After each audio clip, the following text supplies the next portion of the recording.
August 25, 1944.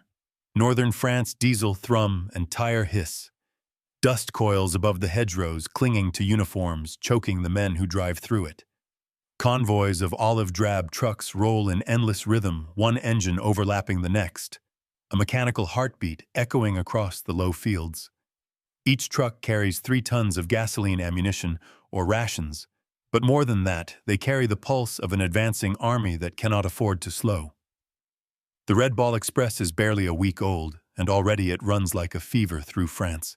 In every cab, a driver sweats over the wheel eyes, squinting through the exhaust haze. Many are African-American soldiers denied combat, but given something harder, the duty to keep the war moving. They drive by instinct, dodging wrecks, crossing shattered bridges, nursing engines that scream at redline. Behind them, drums rattle like bones. Ahead, Patton's tanks devour fuel faster than any supply line in history, 800,000 gallons a day. Every 20 minutes, another convoy departs the beaches, and the hum grows louder. On a distant ridge, a German artillery observer lifts his field glasses, watching the dust rise and the columns stretch for miles. He mutters half to himself, "If they keep that pace, the war is lost." His tone carries disbelief more than fear. For months, Berlin's planners had laughed at American logistics, the supposed chaos of a nation that built cars instead of armies. They believed that order belonged to Germany and confusion to the Allies. Now what they see below is not confusion. It is motion, organized, relentless, mechanical motion. By dusk, the convoys glow in red marker lights snaking through the countryside. From above, they look like veins pumping life into the front. Mechanics hammer in the dark. Drivers swap seats without cutting engines. MPs wave them through choke points marked only by a painted circle, the red ball. Somewhere beyond the horizon, tanks roar again, fueled by the rhythm that began here. The Germans had mocked America's machines, but the joke dies in the dust. Each turn of the wheel adds miles to an empire of movement. Each gallon hauled forward buys another dawn of momentum. And the roar of those engines, that constant diesel thrum and tire hiss, is about to change the course of the war. Long before the dust of Normandy had settled, the German general staff considered logistics a matter of arithmetic. Fuel in range, out nothing more. They measured momentum by tonnage over rail, never by the pulse of engines on dirt. When reports reached Berlin that the Americans were attempting to run an entire front from the back of trucks, the laughter was genuine. "They think war is a motor race," one colonel joked in the corridors of OKW headquarters. Their doctrine, Bewegungskrieg, was about sharp thrusts, limited fronts, and rail-fed supply points. Everything else was fantasy. But the Americans had something the Germans could not compute: industrial elasticity. The U.S. Army's doctrine did not rely on elegance. It relied on saturation. If one bridge collapsed, they built 2 pontoon crossings. If one truck broke down, 3 more took its place. German officers called it wasteful. Eisenhower called it insurance.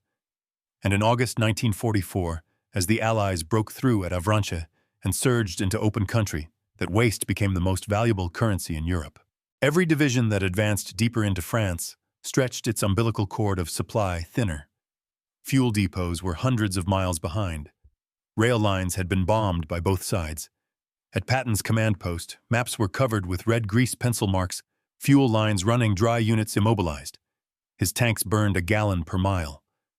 In a single day's maneuver, the Third Army consumed 350,000 gallons of gasoline.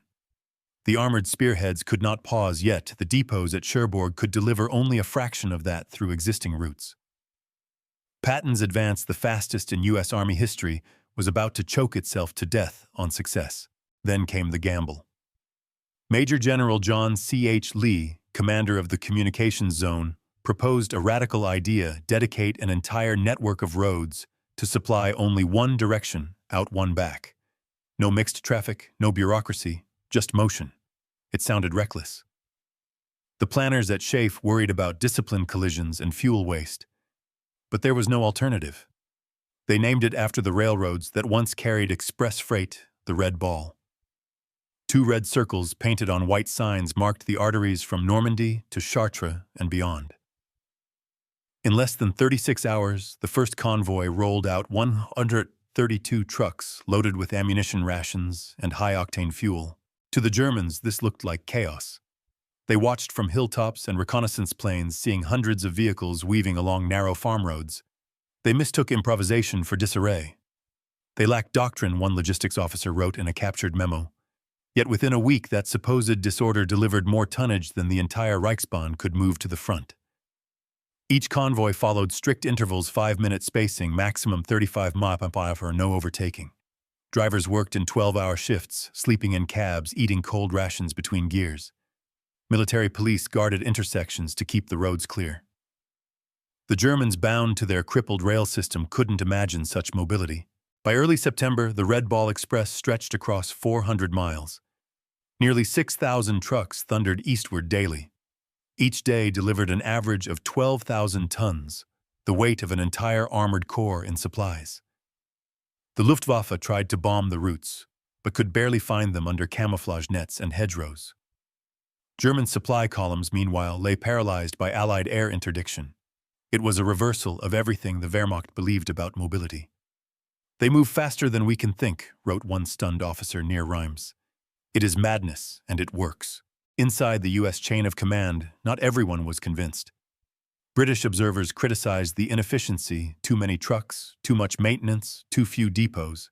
American engineers grumbled that road wear would ruin vehicles before winter. But Patton didn't care. "My men can eat their belts," he said, "but my tanks must have gas."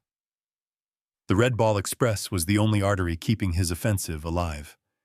When a convoy reached the forward fuel dump, the drivers often stayed to refuel tanks themselves, only to turn back and drive through the night.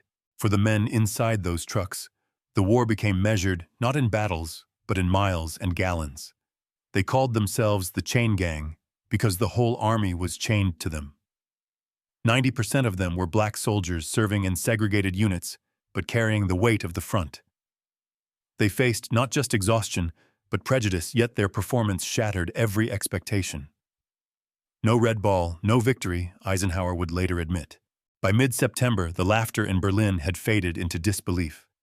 German intercepts reported continuous enemy motor movement on all routes east of Le Mans. Field commanders complained of fuel starvation, while Allied convoys rolled day and night. The Reich had mastered the science of movement, but America had industrialized it. The old doctrines of rail and timetable were broken. The new law of war was written on asphalt and oil: whoever moves fastest wins longest. And as the nights filled with that same diesel thrum and tire hiss, the Germans began to understand that the war they thought they could calculate had become one they could no longer measure. The Red Ball Express was born out of desperation, and the first week proved it. The French countryside was still a graveyard of war, every bridge cratered, every culvert unstable. The routes the Americans drew on maps looked neat. The reality was mud-shattered roads and endless detours through burning villages. The first convoys rolled into chaos. Trucks sank axle-deep in the ruts of Normandy's farm lanes. Drivers burned out clutches trying to climb hills slick with clay. Mechanics were nowhere near the front, and the depots had no spares. Within 72 hours, nearly a quarter of the trucks were down. The convoy system, the one idea meant to save Patton's advance, looked like it might die in the mud it was meant to conquer. The drivers learned fast or died tired. They began stripping parts from wrecked vehicles on the roadside, turning disaster into inventory. One lieutenant remembered, "We had to make 2 trucks out of 3 before we could move." The order of the day was simple: don't rest, refuel. Don't plan, improvise.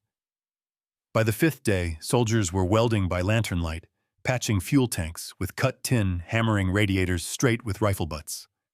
The makeshift mechanics called their craft field alchemy, and slowly the breakdown rates began to drop from 1 in 4 to 1 in 10. Some of the earliest lessons were written in sweat and grease. Drivers discovered that convoy spacing mattered more than speed. Close enough to share light, far enough to survive an ambush. They learned to listen for the pitch of an engine to tell if it would seize before dawn. And they learned that fear was a luxury. German stragglers, snipers, and even local bandits took potshots at the trucks as they roared past. The 514th Truck Company lost 8 men in its first fortnight, none to battlefields, all to ambushes and exhaustion. From the air, Allied reconnaissance photographed convoys backed up for miles, vehicles stalled nose to tail. Eisenhower's staff worried it would collapse under its own weight. But at ground level, discipline evolved naturally. The drivers called it the beat. It wasn't taught. It was felt. The rhythm of gear shifts, the hiss of tires, the pulse of diesel engines in unison. They began to drive not as individuals, but as a single organism. The roads of France became arteries, again clogged at first, then pulsing alive. One diary entry from Private Louis Thompson, written on the back of a ration box, read, "We drive till the stars fade.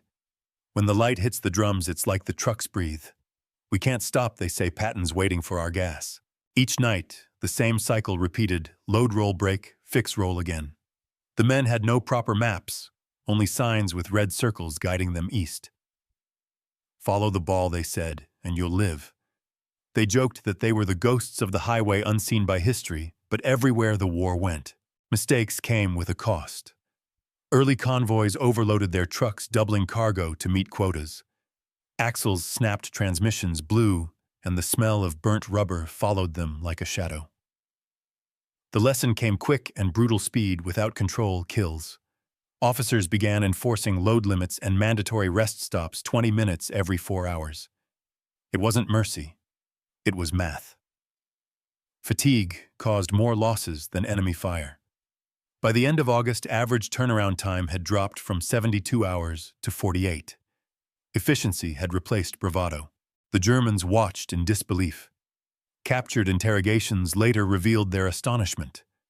One sergeant said, "Your army moves like ants. When you kill one, 10 more appear." They thought it chaos, but it was adaptation. The Americans had turned every failure into a lesson, every breakdown into design data. By the time the Wehrmacht realized it, the Red Ball had evolved from an improvisation into an ecosystem. To maintain that tempo, new rules appeared overnight. No convoy could stop for repairs on the main route. They had to limp to side pullouts. Each major crossroad gained a traffic control MP post, often staffed by battle-weary soldiers who had once driven the same roads. Drivers kept notebooks of landmarks, church spires, oak trees, burnt barns, so they could find routes again when the signs vanished. They began speaking in shorthand over radios. Hot axle meant overheating. Dead iron meant a truck abandoned but salvageable. And then came the human toll. Men slept upright at the wheel, their helmets tilted against the glass. Some collapsed during unloading, fingers locked around steering wheels. In September, one convoy of 40 vehicles lost 11 trucks in a single night, not to enemy action, but to exhaustion and fog. After that, they introduced the buddy system, 2 drivers per truck rotating every 6 hours.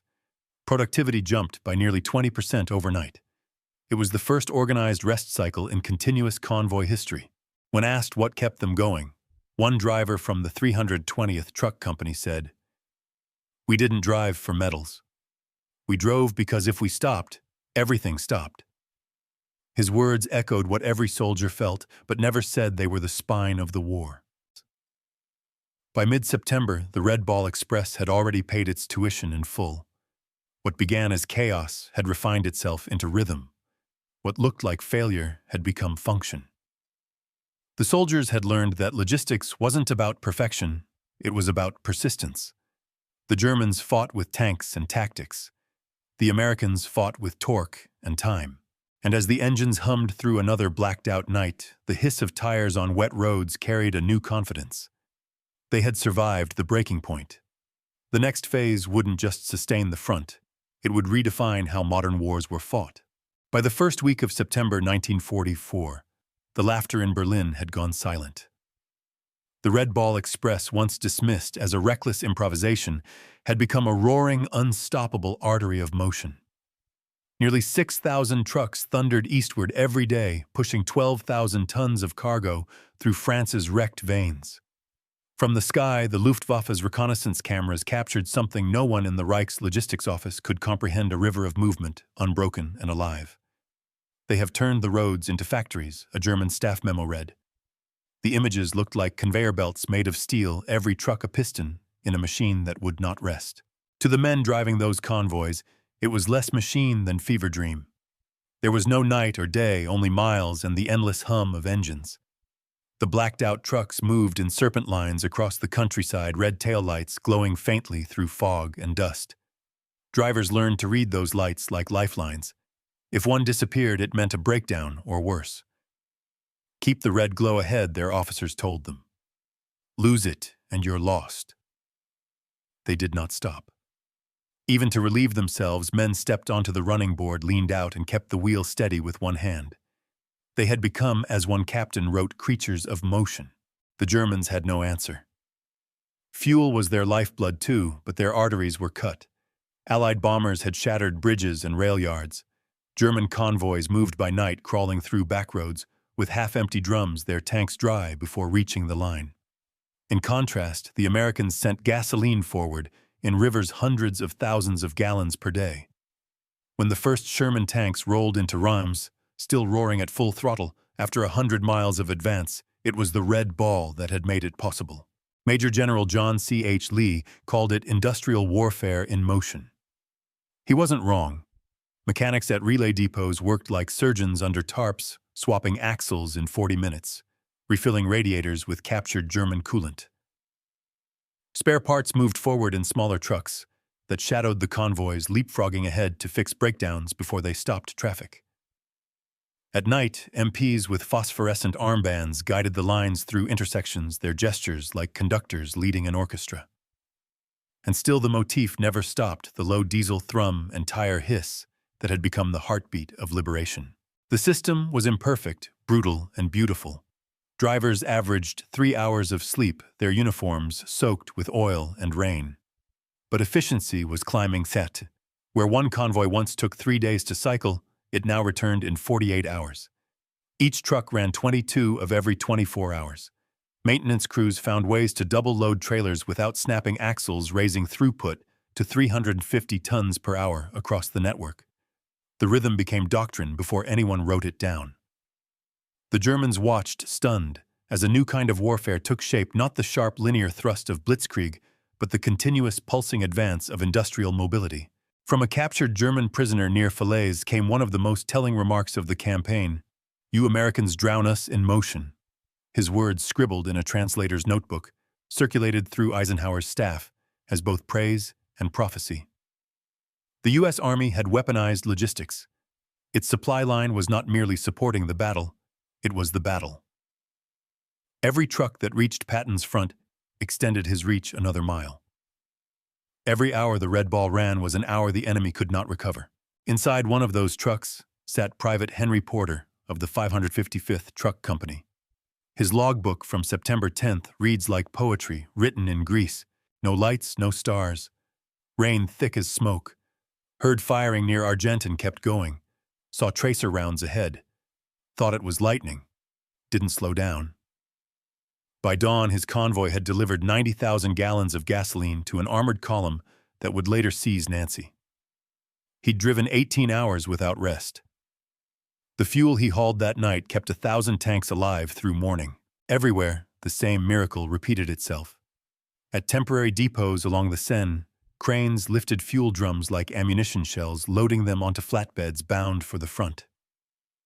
At Chartres, supply clerks worked under canvas, punching manifests by candlelight. Convoy after convoy rolled east, roads, bridges, fields, each red circle on the signposts. A promised motion will not stop. Even when German artillery found the routes and shelled them, the Americans detoured in hours, cutting new lanes through ruined orchards and gravel paths. By the time the smoke cleared, the convoys were already past. The irony was cruel for the Wehrmacht. The very idea they had once mocked mobility through mass was now their undoing. The Luftwaffe burned fuel faster than it could replace it. The panzer divisions near Metz sat idle for days. German tank crews waited in silence as American convoys rumbled by, hidden behind hedges and barns, powerless to move. In one field near Reims, captured officers were forced to watch as truck after truck passed for hours. One finally muttered, "This is not war, it is production." By mid-September, the Red Ball Express had become a legend. Newspapers called it the artery of victory. Commanders called it Patton's lifeline. But to the men who drove it, it was something simpler, a pact between exhaustion and necessity. They didn't carry medals or headlines, only the knowledge that the entire Allied push depended on their motion. "We drive because if we stop, everything stops," said one driver from the 320th Company. That truth echoed down every mile of the red-marked road. And still the hum persisted, the diesel thrum and tire hiss rolling eastward, the pulse of a moving empire. What began as improvisation had become orchestration. What began as laughter in Berlin had become awe in the mud of France. And the story of the Red Ball Express was far from over, because next came the phase that would spread its rhythm across an entire continent. By October 1944, the Red Ball Express had become something more than a desperate lifeline. It was a living, evolving organism. What began as a single artery from Cherbourg to Chartres had multiplied into a network of veins pumping through France, Belgium, and Luxembourg. Engineers no longer thought in terms of miles. They thought in ton-hours and flow rates. Every route was a pulse, every intersection a heart valve.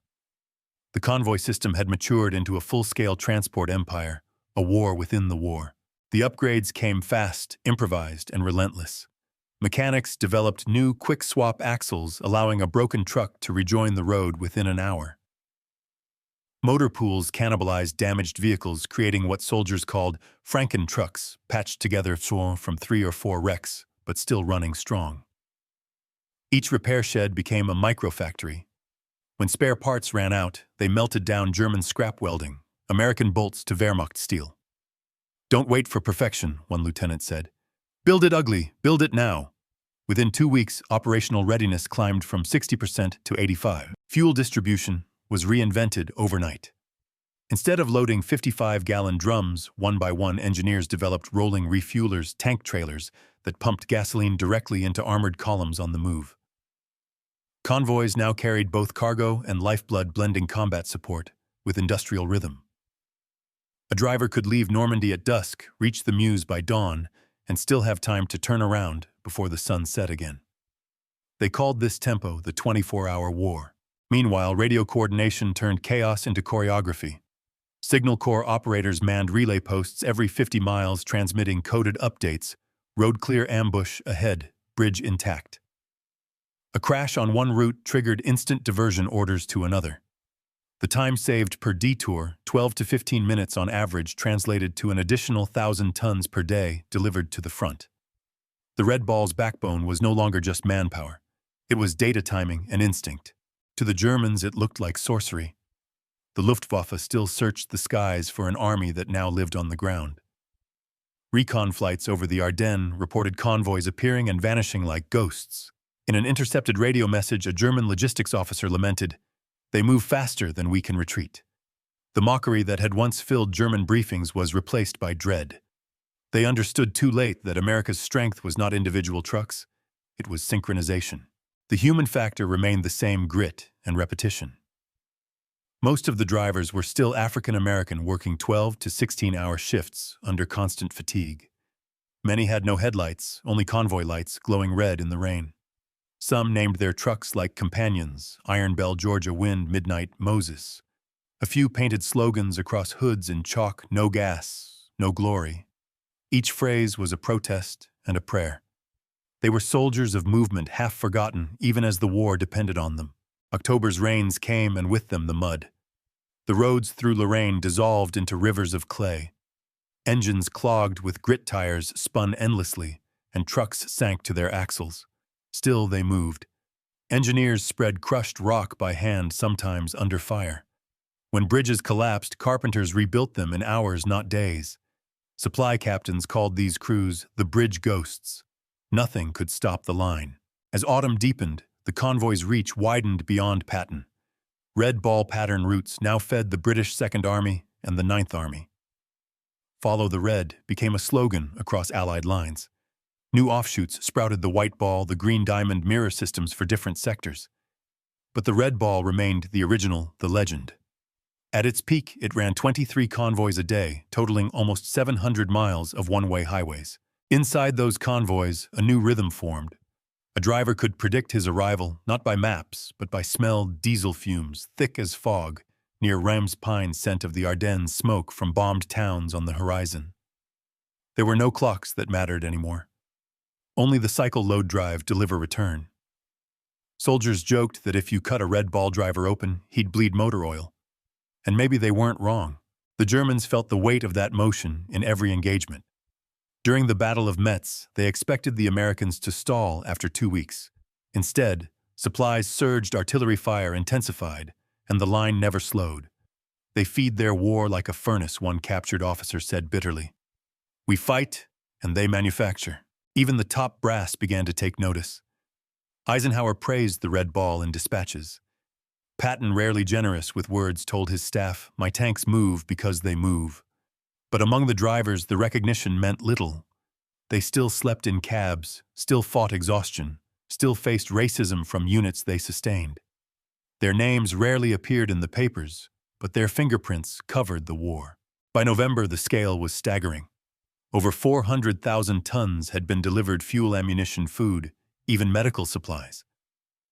Convoys were now escorted by armed jeeps, not for prestige, but to keep civilians from looting the precious cargo. The Red Ball had become both legend and target. Through it all, the sound never changed. That low, endless hum of engines rolling east, diesel thrum and tire hiss. It echoed through villages long after the trucks passed, a ghostly vibration that made windows rattle and cattle turn their heads. French children learned to recognize it before they saw the trucks. To them, it was the sound of liberation. The Wehrmacht had once measured victory in kilometers gained. The Americans now measured it in gallons delivered. And as autumn turned to winter, that difference would decide the outcome. The Red Ball Express had proven its worth not by glory, but by motion, a lesson written in mud, steel, and endurance. And yet, as the snow began to fall on the Ardennes, another challenge loomed, one that would test whether even this vast machine could survive the cold, the chaos, and the cost of its own success. Behind the roar of engines and the glare of headlights, there was another war being fought, one waged in factories, depots, and classrooms. The Red Ball Express did not survive on courage alone. It lived on organization, production, and training. While the convoys roared through the rain of France, the quiet hum of American industry kept them alive from an ocean away. Every truck that rolled out of a depot in Normandy was a mechanical echo of a machine that had started turning months before in Detroit, Chicago, or Pittsburgh. In those factories, the war was measured not in miles, but in minutes. Assembly lines that once built sedans now poured out 2.5-ton GMCs at the rate of one every 7 minutes. Workers, men and women alike, labored under banners that read, "Keep 'em rolling."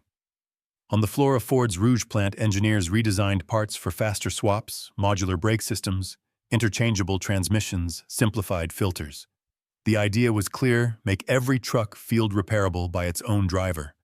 The average turnaround time for a replacement unit in 1944 was 26 days. For the Red Ball Express, that had to become 26 hours.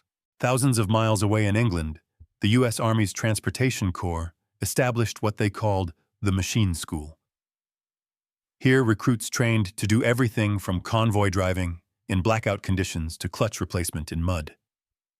They learned by repetition brake pads in 12 minutes, axle swaps in 40 carburetor tuning by ear. The instructors drilled them on engine sound recognition. A driver was expected to tell whether a truck could make another 10 miles just by listening.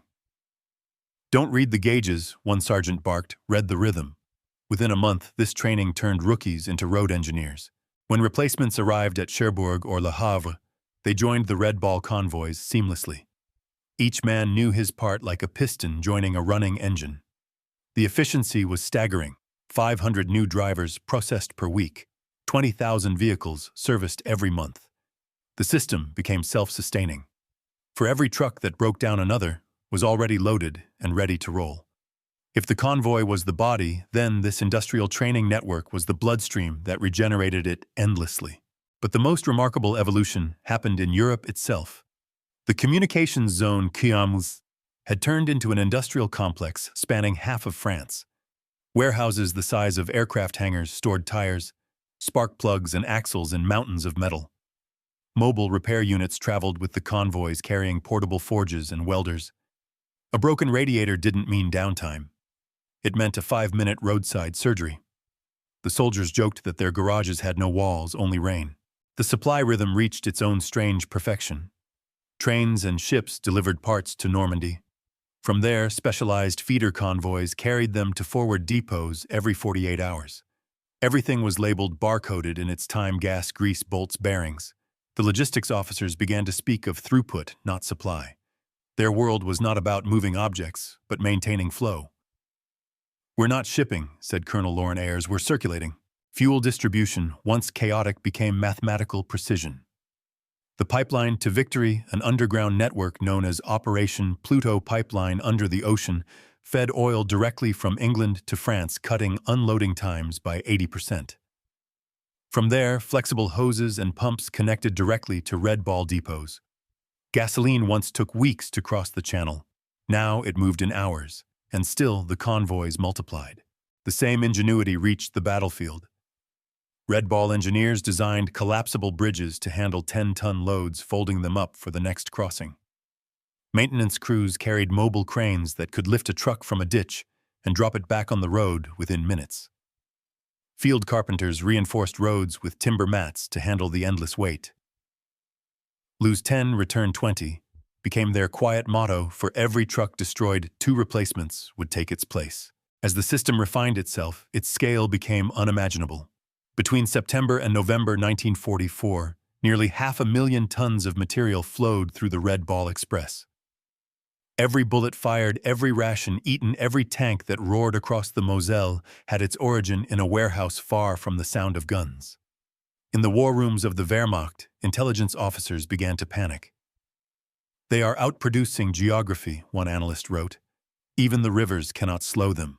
The industrial miracle extended to people as well. Black drivers, once restricted to menial labor, became experts of the machine. Some could dismantle an engine blindfolded. Others learned convoy command, managing 20 vehicles through fog and chaos. The Red Ball Express had inadvertently become the Army's most advanced training ground for leadership, one forged not in classrooms but in fire and motion. "We learned to command by keeping wheels turning," said Sergeant William King. "If a man didn't move, we moved him. But it came at a price. The back-end system consumed staggering manpower. 23,000 soldiers worked purely on logistics. 40% of them never saw the front line. Accidents were constant. Fatigue destroyed men faster than enemy shells. Convoys still ran into ambushes, and road accidents killed more drivers than combat. The war behind the war demanded its own sacrifice, paid in silence and grease. Yet through all of it, the rhythm persisted. The hiss of tires, the vibration underfoot, the diesel thrum that never ceased from Detroit's foundries to the fields of Metz. It was one continuous note. The Red Ball Express was no longer just a convoy. It was a civilization of motion, a mechanical republic sustained by rhythm, redundancy, and will. And when the last trucks rolled toward the Rhine, their engines still singing the same metallic hymn, it was clear the war's real power was not in its guns or its generals. It was in the system that refused to stop breathing. The machine had learned to sustain itself. The men had learned to master it. And together they had built a new law of modern war that organized motion would always outlast chaos. When the engines finally fell silent, the war did not end. It merely changed tempo. The last Red Ball convoy rolled into Luxembourg in late November 1944, its trucks caked with mud, its men hollow-eyed and trembling. Snow had begun to fall, dusting the barrels of the tanks they had fed the roads they had carved from ruin. In less than 3 months, the Red Ball Express had carried over 490,000 tons of supplies, fuel, ammunition, food, and hope across the broken spine of Europe. The men who drove it were ghosts by then, burned out but unbroken. Their engines might have cooled, but the rhythm they created never stopped echoing. The Germans, once so certain that logistics could be contained within ledgers, now stared at a new law of war motion as supremacy. A captured colonel at Metz told an Allied interrogator, "We lost not to your guns, but to your movement." He was right. The Red Ball Express had rewritten warfare. Victory no longer depended on brilliant maneuvers or sudden strikes, but on the ability to sustain the impossible, to move faster, longer, and further than the enemy could imagine. For the soldiers of the Red Ball, history offered little ceremony. When the system was dissolved in November, they were reassigned to other duties, their names absent from the communiques that celebrated Europe's liberation. Yet the highways they built endured. The very idea of a dedicated high-speed corridor for transport one way, uninterrupted, optimized for throughput, would later inspire the blueprint for America's interstate highway system. Engineers studying the Red Ball after the war turned its chaos into doctrine, teaching its principles at West Point and Leavenworth redundancy, tempo feedback, and continuous flow. It became not only a military philosophy, but an industrial one. Back home, some of the African-American drivers who had carried the war's lifeblood came home to silence and segregation. Yet many found work in transportation mechanics and engineering fields they had mastered under fire. Decades later, veterans still spoke of that endless hum in their sleep. "We didn't win with bullets," said former driver Leon Bass. "We won with wheels." In France, where their tires once cut through the snow, monuments now rise in quiet villages, bronze trucks, marble plaques, red circles carved into stone. Locals still remember the roar that heralded freedom. Farmers say the sound of a heavy engine passing at night still reminds them of 1944, when deliverance came not on wings, but on wheels. And in the archives, amid the brittle pages of dispatches and reports, the same refrain survives, the whisper of a law born from chaos. Organized quality and scale always outlast brilliance in isolation. Even now, when the wind rushes down an empty highway, it carries a faint echo of that war-born rhythm, diesel thrum and tire hiss, rolling endlessly into history.